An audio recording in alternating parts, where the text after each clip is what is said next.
Shanti, Shanti.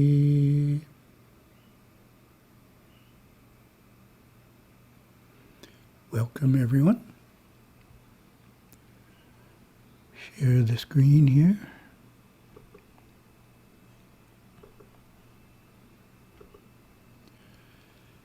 And we should be seeing Climbing the Ladder of Consciousness. Yes, yes. Very good. And we are up to part 8. Good for us.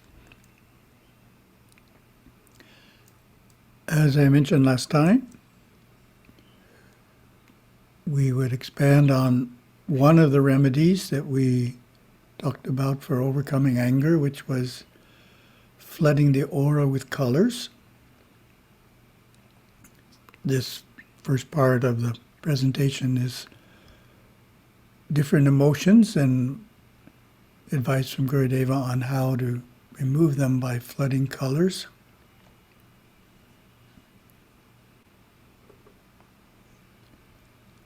And it comes from Merging with Shiva, chapter 34, Colors Magic. The human aura is the luminous, colorful field of subtle energy radiating within and around the human body, extending out from 3 to 7 feet.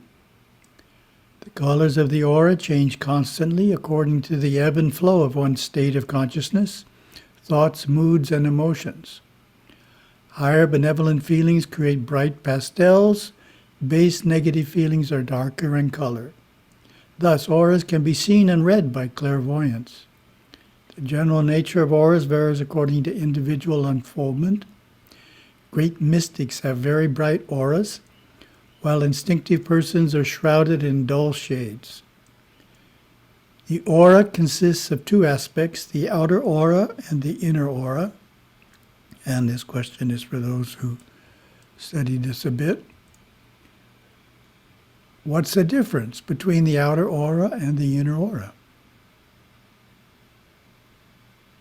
Quite distinct.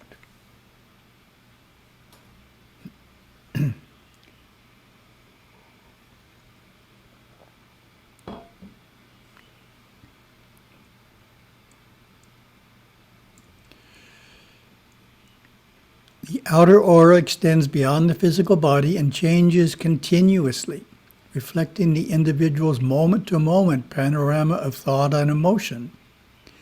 The inner aura is much more constant as it reflects deep-seated subconscious patterns, desires, repressions, and tendencies held in the sub-subconscious mind. Those colors which are regularly and habitually reflected in the outer aura are eventually recorded more permanently in the inner aura.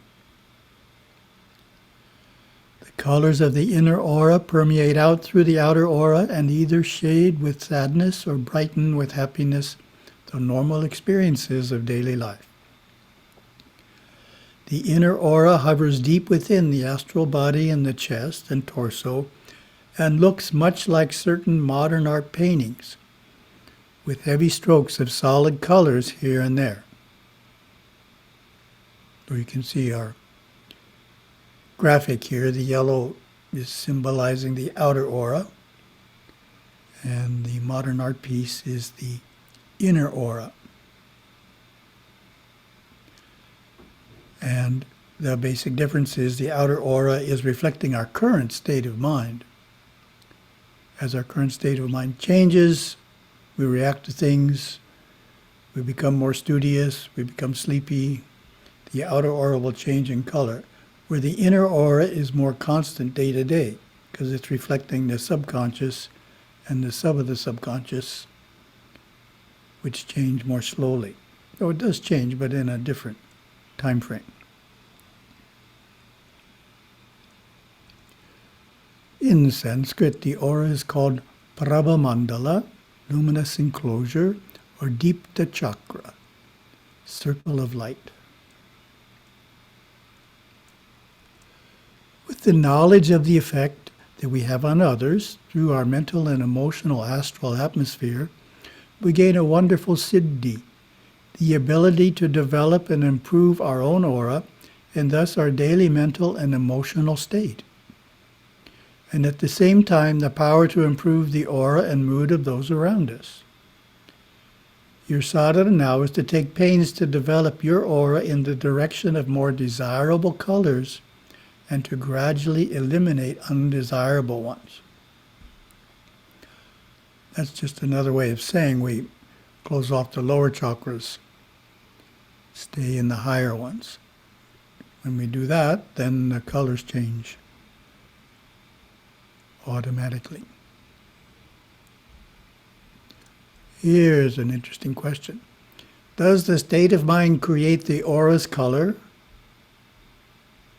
The aura's color create the state of mind, or both? Interesting concept.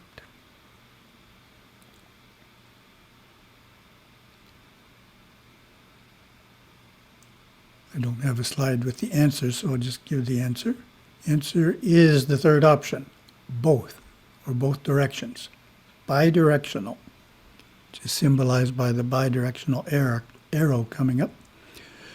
Now we shall begin to understand how to perform this new sadhana. It works in two ways. One, by visualizing one or more bright and positive colors flooding your aura, immediately your awareness leaves the undesirable area of the mind, such as depression, anger, or jealousy, and you experience more positive feelings. So in that example, we started with visualizing the color, and that changed our feelings into more positive ones. 2, by consciously moving your awareness into more positive areas through the repetition of positive affirmations or mantras, while at the same time working to bring through the corresponding feelings such as joy, happiness, or contentment. In this way, the aura is infused with bright, positive colors. So that's going the other way. We're generating positive feelings through affirmations, and those change the colors. Bidirectional. Consciously working to improve one's own aura becomes doubly important when we remember that its colors, being magnetic, react back on our mind and emotions, thus intensifying and neutralizing the original mental states which called them forth. We have all found this to be true through the lesson that any negative mood or mental state seems to hold one in its clutches of its own accord, and it takes willpower to pull oneself into a more positive frame of mind. But, as you may have found in your previous experience with sadhana, consistent effort does yield results. You can steady and strengthen your mental and emotional faculty just as you can strengthen your physical muscles and steady your nerves through exercise and, the key word, of course, practice. By consistently visualizing desirable colors in your aura, especially during moments of trial and emotional turmoil, you can become quite facile and skillful in controlling your individual awareness. Brightening up your aura in this way neutralizes the remnants of negative emotion and charges the aura with actinic energy. Automatically, feelings of depression and despair give way to courage and confidence. So depression and despair was the gray we started in. Courage and confidence is the bright orange we ended up in. Feelings of jealousy and resentment give way to confidence and compassion. Same idea with the moving X. You as a devotee have often gone to the temple with your problems and placed them at the feet of the deity. In the unseen world of the Devaloka, what actually happens is that the deity and his many devas work with your problems by working with your aura, most especially the inner aura, by disintegrating or clearing up any congestion they find. They lighten the dark colors that were created by traveling through troubled states of mind, fusing them with rays of white and violet light from the inner sanctum. We rarely see this happening, but we can certainly feel it. And we depart the temple feeling relieved and freed from congestion and worry. Often we can hardly remember what we were upset about. So that's great when that happens. You can also flood your aura with rays of white and violet light, just like the deities and devas do. If you are in a bad mood because of having just become angry with someone because you were jealous of him, so we got brown and green, there is a remedy that you can perform for yourself. Your aura is now brownish with murky, dirty green, possibly accented with black and red sparks. To counteract this heaviness, just add white and also violet. We need white and violet both. Visualize your light flooding out from the center of your spine into and through your aura. Visualize violet rays flooding into your new white aura, invigorating and cutting through the darkness. So violet and white combined, starting with white and then adding violet. See the idea there? When you go as pure awareness right into the center of your spine and flood white mind substance out into your aura, the white mixes with the black and gray appears in your aura. Immediately you experience fear.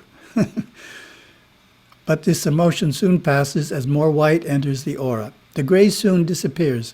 As still more white enters the aura, the flaming red of anger turns to the pink shades of tolerance and compassion. The dark browns and the murky dark green of jealousy turn to the emerald green of confidence and humility. Feeling of peace and contentment comes as the new colors react back on the emotions. All this and more happens to you from within you because you deliberately move your individual awareness deep into the center of your spine and flooded white rays of light out through your aura. It takes but a little effort on your part, a little concentration, persistence, and faith in your ability to change your own mood by a positive effort of will. You too can do this as the devas do. Try it today. Then we get some specifics. Overcoming jealousy. Once you've made up your mind to deal with jealousy and lighten the ugly, dark brownish green in your aura and or outer aura, make a clear mental picture of light green and yellow and flood these colors into your aura by just a slight effort of your will. You do not have to exert much effort to do this. You need only relax and hold a clear mental picture of the desired colors. Visualize the two colors and project them out from the center of your spine into your inner and outer aura. That is all you have to do. As soon as the light green and yellow flood your aura, you will feel an immediate change in your mental and emotional state. The antagonistic feelings of jealousy will begin to fade. The opposite mental quality of understanding and the emotional quality of self-assurance will automatically be strengthened as a result. Overcoming anger. You are overtaken by anger and resentment, blackish red with streaks of yellow. Visualize light blue entering your aura and surrounding your body. The light blue will neutralize the fiery reds, and before you know it, the anger and resentment are gone. Visualizing the light blue color actually drew your awareness out of certain areas of the instinctive mind into intuitive states. Instead of anger, you experience compassion and understanding. Overcoming fear. Flood the color white into the gray that is fear. Overcoming mental laziness. All of us at one time or another experience mental laziness. What is the remedy? Simply flood your aura with yellow by visualizing yellow light all around you, and soon you will be drawn into the thinking area of the mind and be able to progressively pursue your studies. Intellectual aggressiveness. Visualizing orange strengthens your intellectual aggressiveness because red is added to the yellow. So if you want to become intellectually aggressive, a quality needed to succeed in the business world, after you have succeeded in flooding your aura with yellow light, then flood your aura with orange light and experience the change for yourself. Physical vitality. You have no doubt experienced difficulty in getting up in the morning. What is the remedy for this? What color would you flood your aura with to invigorate your physical body in the early morning? Flood your aura with red, of course, a nice bright red. Doesn't take much effort to visualize the color red. You will know that you have succeeded when all of a sudden your physical vitality awakens and you feel invigorated and ready to jump up for a wonderful day.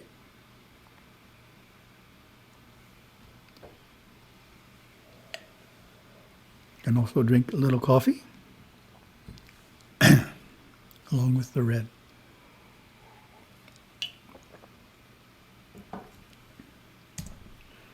Look again at receiving blessings in the temple.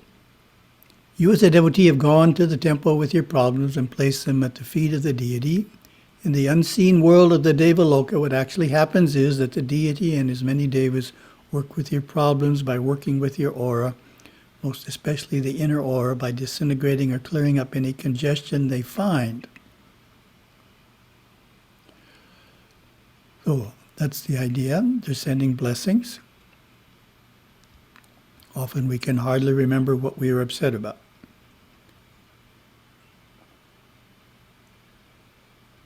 So next is an exercise. We're not going to do the exercise, but we'll use it as a focus here. Sit after puja for 5 minutes with the murti in view. Absorb the blessings energies emanating from the murti for 5 minutes. Be like a sponge soaking up water.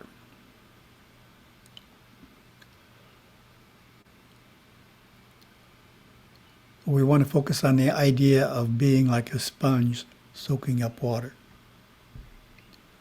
So if you spill something and you're using a sponge to soak it up,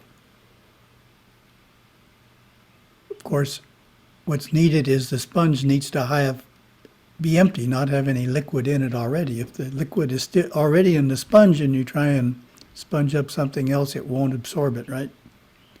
Requires an empty sponge to absorb. So likewise, to absorb the blessings from the deity, the mind needs to be empty. We can't be sitting there after the puja and be thinking about what we're going to have for dinner, what entertainment we're going to watch tonight, etc. The mind wouldn't be empty and it wouldn't absorb anything. Well, one of the reasons in Hinduism the deity is dressed so beautifully is to help us focus on it. When something is beautifully dressed, the mind naturally just focuses on it, even without thought. It's just attracted to beauty.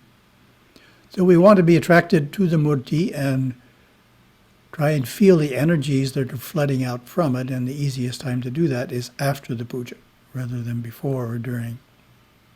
Oh, that's the key there.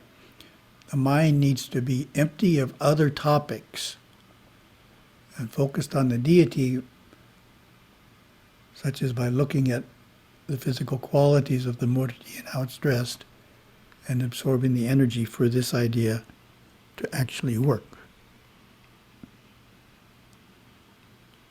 It's the opposite of what I sometimes see. I haven't seen it as much as I used to. That's the idea that, crossing the arms like this.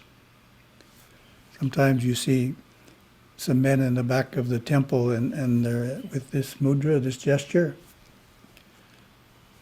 So you know that the wife dragged them there under slight protest, and they're trying their hardest not to absorb any blessings. So if you don't want to absorb any blessings, this is a perfect way. It's like a shield. The deity won't influence your aura. Guaranteed. Second topic, purifying the mind. Drawn from the pub desk, the aim of Hindu practices. So this relates to the previous one, even a little bit of duplication.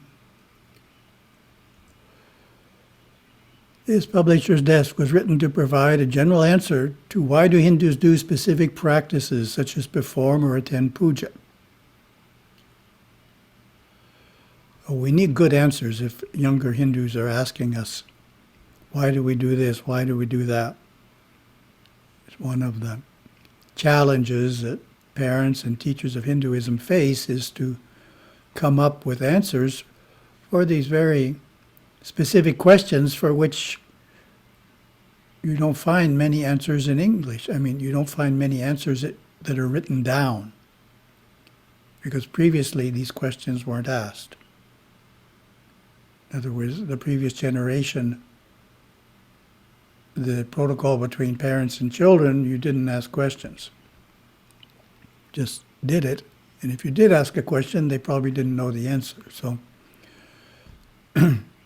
this generation, you ask your parents the question, and they're supposed to have the answer.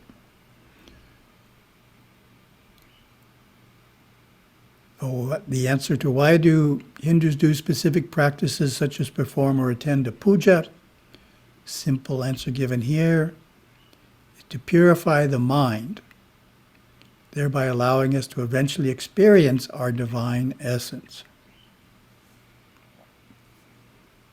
It's a good general answer, as most Hindu practices do purify the mind. Often in explaining Hinduism's practices, the actions themselves are described with nothing further added to explain the purpose of the actions. Hindus are to refrain from adharmic actions such as harming others, stealing, and lying. Seva, volunteering to help at the temple with the supporting tasks as well as elsewhere in the community, should be done regularly. We should conduct or attend daily puja in the home and weekly puja at the temple. The 8 limbs of Raja Yoga is also a daily practice many Hindus follow.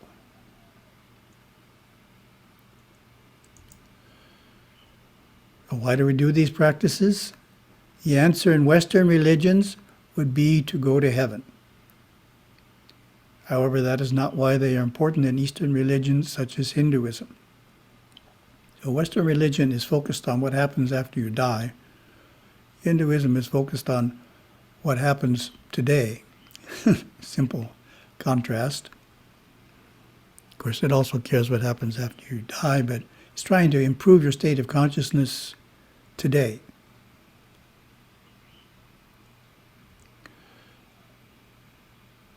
Gurudeva presents the idea of man's divinity.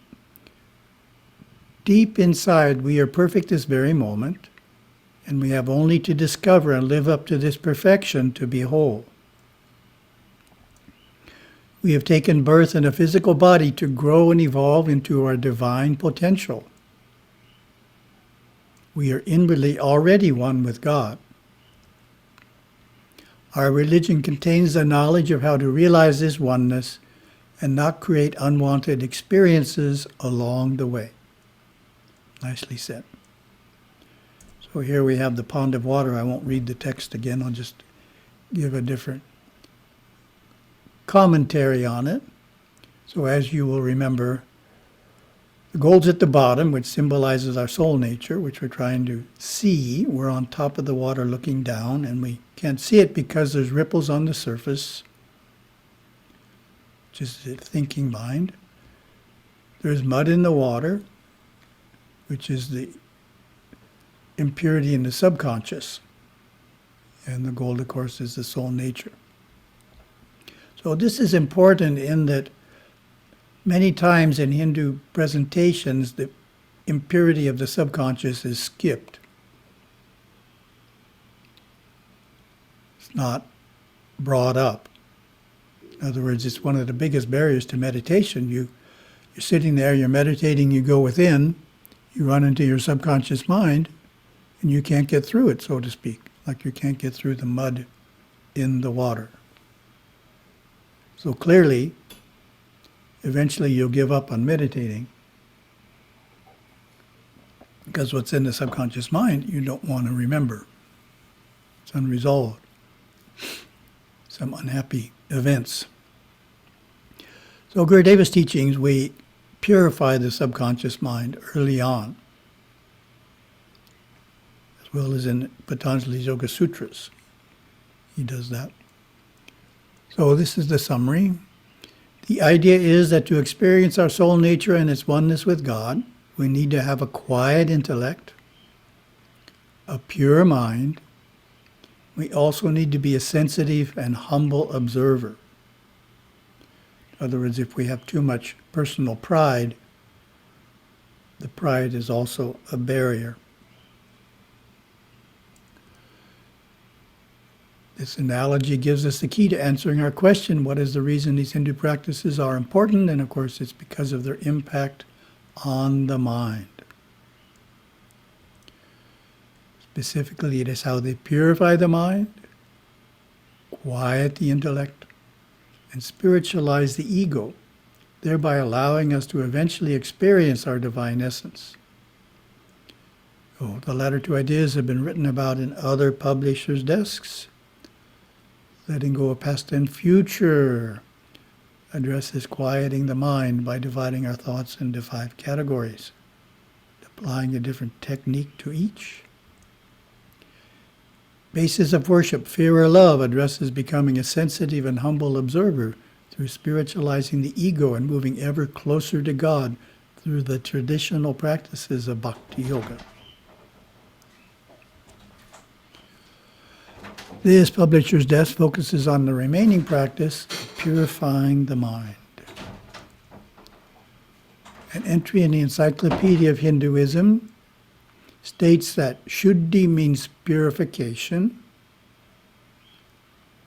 Chitta is mind. Purification of the mind, Chitta Shuddhi, may be called the essence of all spiritual endeavors.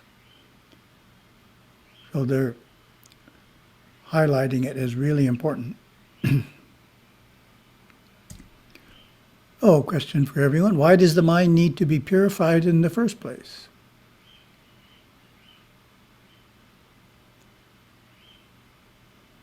What happened?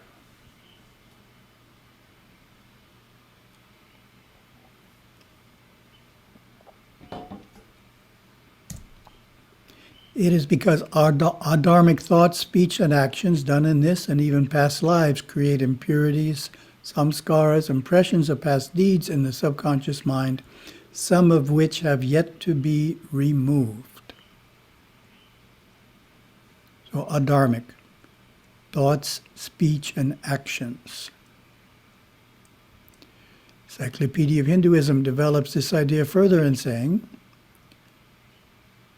mental impurities are the root cause of pleasure and pain, and therefore they perpetuate the cycle of birth and death. Breaking this cycle and thus putting an end to sorrow, dukkha, is the goal of Hindu religion and philosophy. The surest means of achieving this goal is Chitta Shuddhi. Again, they're really stressing it. First practice mentioned at the beginning of this article is refraining from adharmic actions such as harming others, stealing, and lying. Such restraint assures that we are not adding additional impurity to what is already there. Second practice mentioned of seva, karma yoga, is an effective way to purify the mind, reduce impurities that are already in the mind. These are photos of Penang Murugan Temple. This one and the previous one too.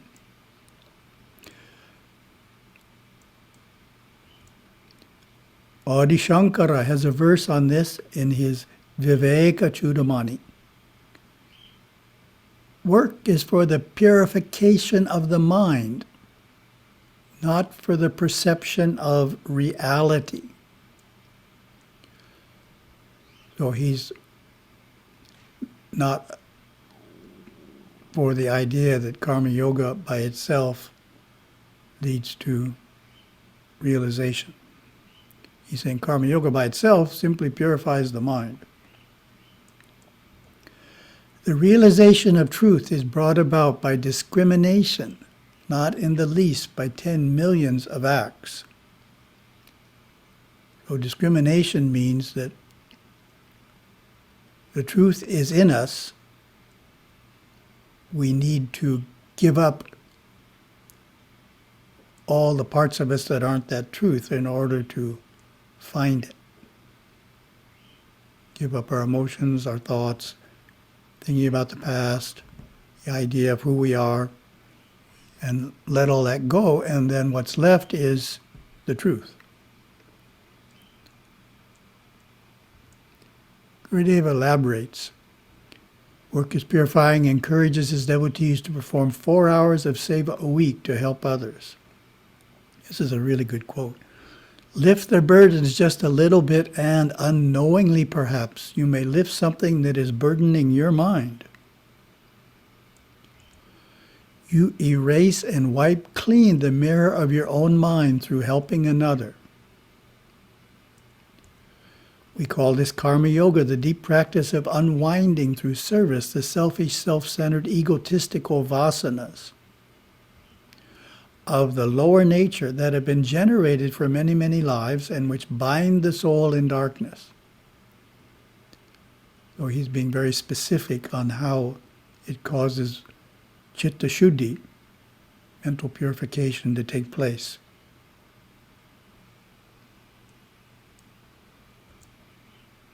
For those familiar with vasana, what creates a vasana?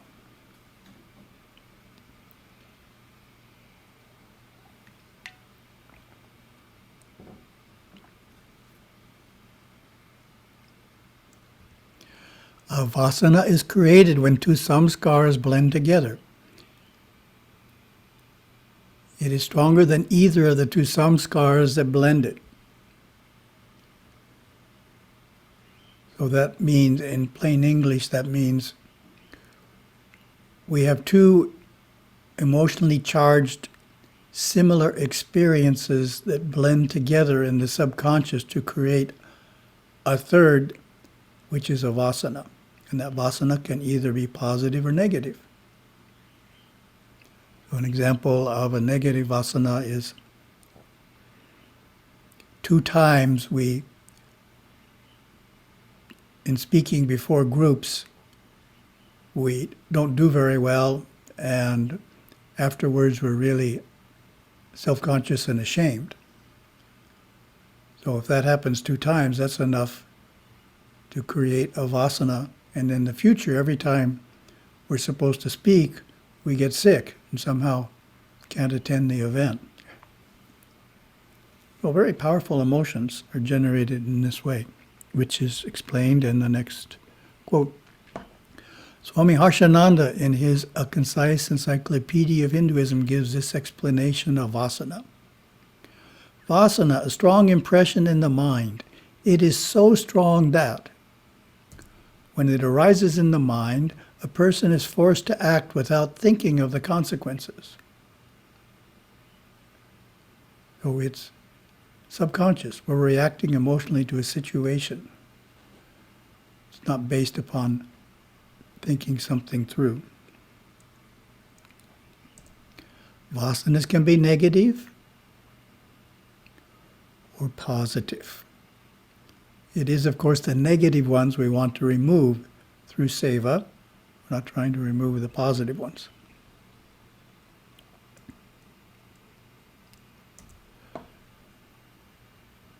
So attending pujas, we've talked about this a number of times. So the idea here is prana, that during the puja we're constantly giving prana to the deity, prana in the form of food offerings, cooked food, prana in the form of devotional singing by the devotees, prana that the priest is giving by making offerings. So all of that is a giving, except the last part. And then during the final arati, the deity and his helpers or devas reflect back this prana into the aura of each devotee, purifying it of subconscious congestions. The devotee so blessed leaves the temple feeling uplifted and relieved of mental conditions he had been burdened by. So this relates to what we were looking at in the first one, of how the deity and devas change the aura. So prana is involved in how they generate blessings that actually impact us. Charyendra Puri Mahaswamiji of Kailas Ashram in Bengaluru visited us a few years ago. His 3 priests performed an elaborate home in Kadable temple with extra offerings of grains and woods. One of their suitcases, that's all it had in it, all kinds of different grains and woods from India that went into the homa. Very nice. Afterwards, he explained that Agni takes the offerings to the deity in a purified form for the deity to use in blessing those present. So somehow the essence of the offering, like a piece of fruit, Agni is not taking the fruit, he's taking the prana, the essence of it, essence of flowers, essence of woods and grains to the deity, and the deity uses that in sending blessings. Very interesting process. And Gurudeva explains a related point. This purification can also happen at deeper levels. Gurudeva, darshan coming from the great temples of our gods can change the patterns of karma dating back many past lives, clearing and clarifying conditions that were created hundreds of years ago and are but seeds now waiting to manifest in the future. Through the grace of the gods, those seeds can be removed if the manifestation in the future would not enhance the evolution of the soul.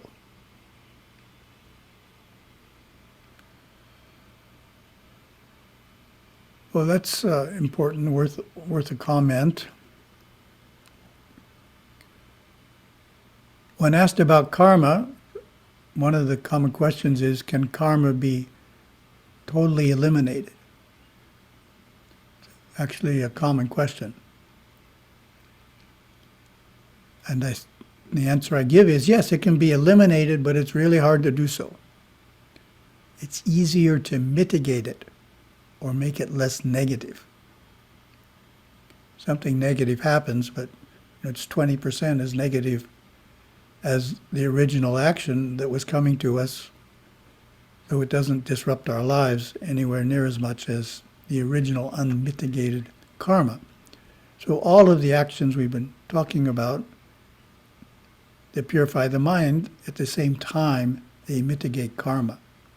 It's the same process. But Gurudeva here is going deeper. He's talking about eliminating karma, which means it doesn't happen. This event may have been scheduled for a future life, not even this life, and it's gone through the grace of the gods. So that's pretty intense grace to actually totally get rid of it. And my simple idea is the only way you can really generate such an intensity is on a medium-length pilgrimage. Say a pilgrimage of 2 weeks to the major temples in India with proper preparation ahead of time and proper follow-up sadhana afterwards. So a major pilgrimage like that, done in the right spirit, again, we have to be open. The mind has to be present in the temple and focusing on the deity and not back home thinking about our work, situations, or social problems, has the ability to totally eliminate karma. Then the last one is Raja Yoga, purifies the mind. Yoga Sutras says, when the limbs of yoga are practiced, impurities dwindle, and radiant knowledge manifests, leading to discrimination as to their difference. In particular, he relates the practice of tapas, austerity, which is part of the second limb of niyama, to the dwindling of impurity. In Tamil, of course, that's tavam. Beautiful chapter in the Tirukural on that. This is a great verse. As the intense fire of the furnace refines gold to brilliance, so does the burning suffering of austerity purify the soul to resplendence. So there can be some suffering involved in tapas. So this verse may bring to mind images of yogis in the Himalayas living in a cave or bathing in the winter in the freezing waters of the Ganges. Though tapas does include these intense practices, it also includes easier ones that can be done by all. Simple form of tapas is sacrifice. Sacrifice is the act of giving up to a greater power a cherished possession, be it money, time, intelligence, or a physical object to manifest a greater good. Sacrifice is similar to charity, but has the aspect of doing without, some form of self-denial. An example is fasting for a day, giving the money saved to a Hindu institution. Second example is instead of going on a fairly expensive vacation, going instead on a budget vacation and making a donation of the difference to a Hindu institution. And of course, if you have children, you can make a point of that. And they can all participate in saving the money and saying that the savings goes to a Hindu institution. You know, you're training them in the idea of sacrifice. Charity, most people, charity is a budget. They have a certain amount they can give to charity, and it doesn't impact their daily life. They're not giving up a meal, they're not giving up a vacation, not giving up a new car. So sacrifice, you're actually giving up something. That's the difference. And therefore it's more purifying than simple charity, which is also excellent. Performing penance to atone for misdeeds is another form of tapas. This is done through such acts as performing 108 prostrations before the deity in the temple, walking prostrations around a temple or up a sacred path, and kavadi, which we all know what kavadi is. Again, it needs to be done in the right spirit, and ideally there's preparation beforehand and follow-up sadhana afterwards. For example, in Mauritius, well, let's say it the other way around. In many countries, Taipusam it's a one-day observance to Lord Murugan. However, in Mauritius, it's 10 days involving fasting leading up to the Kavadi day. So a lot of preparation is done there, which of course enables you to get more out of it. Gurudeva describes the inner process of austerity. Austerity is the powerful bath of fire and bright rays of showering light that washes the soul clean of the dross of its many past lives and of the current life, which have held it in the bondage of ignorance, misgiving, unforgivingness, and the self-perpetuating ignorance of the truth of the Sanatana Dharma. In conclusion, the reason that Hindu practices are important is because of their impact on our mind. It is through purifying the mind, quieting the intellect, and spiritualizing the ego that we are able to grow and evolve, eventually experience our soul nature and its oneness with God, symbolized by the gold nuggets. Then we have a Yogaswami quote to end. Yogaswami described this by saying, "When worldly attachment and impurity of the mind disappear, then there is Atma Darshan," meaning we're experiencing the soul.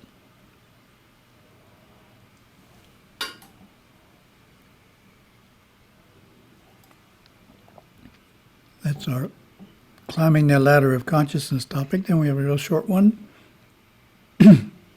Continuing our Nepal youth.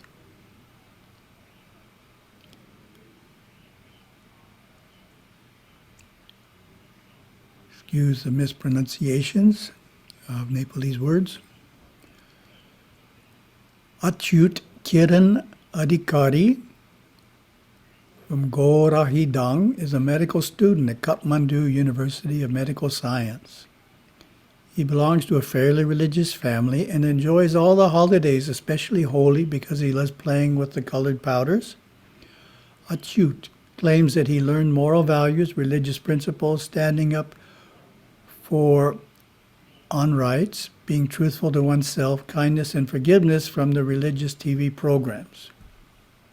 So this is a modern trend where the Indian TV programs, Ramayana, Mahabharata, are shown that instead of listening to storytellers or listening to grandparents tell these stories, everyone's watching it as part of a media presentation. But it is a good source, and it gives stories that help individuals remember these kinds of values. That doesn't mean he follows all the customs like his parents tend to, just because something is tagged as religious. He likes to do his research on his own, correlate things with science, and then apply those he feels are made for our good. So said another way, those that work in modern times, or work in city life versus country life. He says, God is the Almighty that is above all the explainable as well as unexplainable forces. I don't think of a particular person or an image as a God, but rather as a virtue that helps me walk in the right track. He worships his God every day with rice, flowers, and incense. So he's doing simple puja. When he has time, he visits nearby temples to gain inner peace. Achyut practices meditation that he learned from his grandparents. He chants Om, which he believes vibrates even in the vast nothing. Claims the chanting brings him nearer to himself. So the standard question the interviewer asked is karma, dharma, reincarnation. What do you think they are? And his answer, karma is what we do. Dharma is what we should be ideally doing. And regarding reincarnation, I do believe that though the physical form can be destroyed, the soul can't. So yes, the soul might take another body and reincarnate. Thoughtful answers. He goes on, Hinduism, the Sanatana Dharma itself, is quite scientific, but the additions of things through time for someone's selfishness has corrupted the real values of Hinduism. I would like to have a thorough research done because there are a lot of things we still have to know about Hinduism. So he's a very interesting person, isn't he? He's doing puja, tending temple, practicing meditation, understanding Hindu philosophy, and being critical as to what parts of Hinduism he accepts and doesn't accept, what parts he feels should continue with us in this century.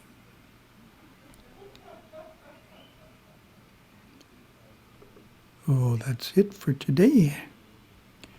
Thank you very much for participating. Om.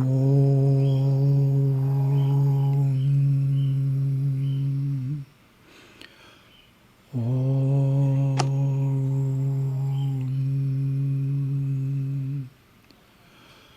Om.